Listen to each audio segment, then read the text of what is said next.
국민혁명당 대변인 구주화 변호사입니다. 오늘은 여러분들 다 아시다시피 재헌절입니다. 대한민국의 헌법이 제정된 날이고 저 반사회적 범죄자 문재인이 가장 싫어하는 날이죠. 그렇기 때문에 우리는 이 날을 더욱 기념하고 뜻깊게 생각해야 됩니다. 저 문재인이 대한민국 헌법을 싫어하는 이유는 간단합니다. 대한민국 헌법은 자유민주적 기본 질서 하에서 탄생한 것이기 때문입니다. 문재인이 가장 싫어하는 것은 국민들의 자유이죠. 왜? 국민들에게 자유가 주어지면 결국 그 자유가 자신에 대한 비판으로, 비난으로 이어질 것이기 때문입니다. 오늘 제가 드릴 말씀은 이 민주주의에서 가장 기본이 되는 이 선거에 대해서 말씀을 드릴 거고요. 제가 지난달 28일에 인천 연수을 재검표 기일에 제가 참석을 했습니다. 저는 그 소송 대리인은 원래 아니었는데 그날 재검표 기일에 참관할 변호인이 부족해서 변호인단의 요청으로 제가 그날 들어갔다 왔는데요. 저도 그 전까지는 4.15 부정선거가 정말 있었는지 없었는지 반신반의했었습니다. 그래서 들어갔다 왔는데 정말 놀라운 그런 투표용지들을 많이 봤고요. 그날 나오고 나서 저의 마음속에는 물론 이건 저의 개인적인 신념입니다. 여러분께서 믿을 수도 있고 안 믿을 수 있지만 부정선거는 100% 아니 1000% 확실하다는 것을 저는 알게 됐습니다. 그럼 그날 제가 재검표에서 들어갔다가 본 것들을 제가 여러분께 설명드리고 왜 제가 부정선거를 확신하게 됐는지 그 이유를 설명드리겠습니다. 저랑 같이 사는 제 아내도요 1년 동안 부정선거를 부인하더라고요. 제가 그렇게 설명해도 이거 이상하다 해도 뭐 그럴 수 있지, 그게 어떻게 부정의 근거가 되냐라고 얘기를 하다가요, 제가 이 얘기를 딱 하니까 부정이 맞다라고 인정하더라고요. 그러니까 이 말을 듣는 여러분들도 한번 잘 생각해 보세요. 뭐 그날 여러 언론에서 나왔던 무슨 뭐 빠빠단표, 저도 빠빠단표 한 90% 이상이 빠빠단표더라고요. 관외 사전 투표를 제가 참관했거든요.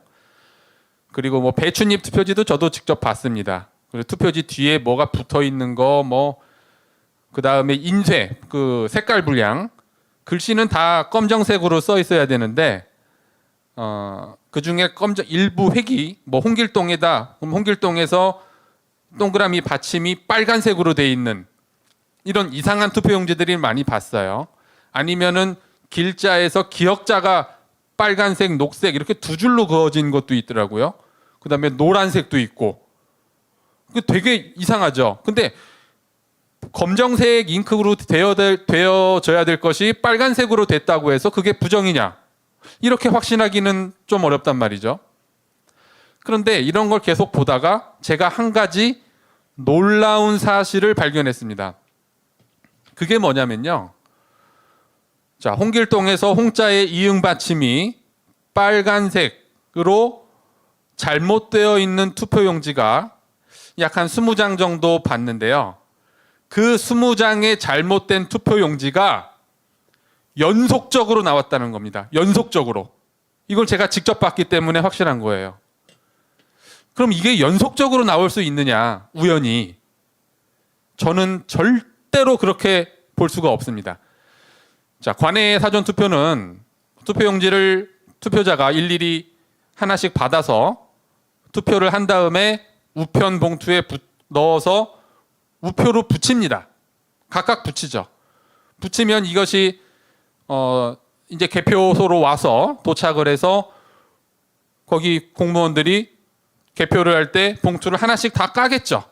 하나씩 다 까서 개표를 다 하고 일일이 하고, 그리고 그것을 1번은 1번대로, 2번은 2번대로, 3번은 3번대로 이렇게 묶어놨더라고요. 거기 재검표에 가보니까 묶어서 고무줄로 이렇게 묶어놨어요. 그런데 이 특정 부위에 특정 색깔로 동그라미 받침이 빨간색으로 된 용지가 왜 그것들이 모여 있느냐는 거죠. 20장이. 이거를 어떻게 설명할 수 있는지 뭐 선관이든 누가 됐든 한번 설명을 좀 해주십시오. 이게 가능한 일인지. 절대 불가능하고요. 그거 한 가지뿐이 아닙니다. 그것뿐 아니라 뭐 홍길동에서 길자의 기역 부분이 빨간색으로 돼 있는 거 역시 연속돼 있었어요. 동자에서 디귿자가 빨강 노랑으로 돼 있는 거 역시 그것들도 연속적으로 있더라고요. 도저히 이것은 우연으로 있을 수 없는 일이고요. 마치 이것은 진화론자들이 진화를 주장하는 것과 똑같습니다. 우연히 아미노산들이 모여가지고 단백질이 됐다. 단백질들이 우연히 모여가지고 세포가 됐다. 세포가 자기들끼리 우연히 분열하면서 사람이 됐다. 이런 진화론자들의 주장과 똑같은 겁니다. 도저히 있을 수 없는, 수학적으로 발생할 확률이 0인 사건이죠. 0.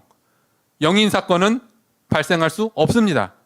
그것은 우연이 아니라 누군가가 인위적으로 그러한 상황을 만들었다고밖에 볼 수 없는 사건이 이번 사이로 연수을에서 제가 직접 눈으로 똑똑히 본 것입니다.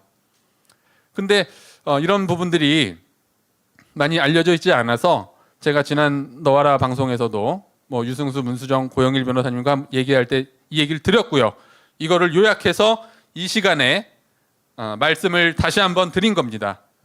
그래서 이 부분을 다시 한번 잘 모든 국민들이 생각해 보시고 앞으로 있을 또 기독자유통일당, 지금 이제 국민혁명당으로 통합이 됐으니까 국민혁명당에 대한 부정선거 재검표에서도 이런 부분들이 확실하게 밝혀져서 이게 뭐 판결이 어떻게 날지는 모르지만 우리가 주장할 거는 확실히 주장하고 진실을 밝히는데 끝까지 국민혁명당이 노력할 것을 여러분께 약속을 드리겠습니다.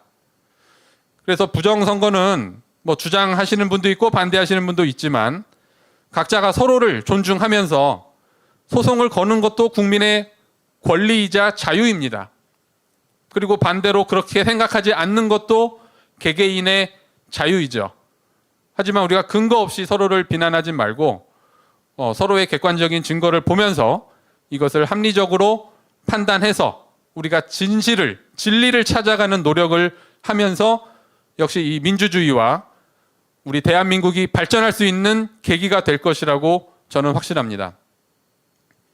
하여튼 오늘 이 재연절 맞이해서 저 반사회적 범죄자 문재인은 뭐 오늘 재연절 기념식에도 안 나온 것 같더라고요. 언론을 보니까. 그래서 이 날이 반드시 법정 공휴일이 될 수 있도록 우리 국민들 그리고 국민혁명당이 계속 노력할 것임을 여러분께 약속드리겠습니다. 그럼 저는 또 다음 주에 더 재밌고 신선한 주제로 찾아뵙겠습니다. 감사합니다.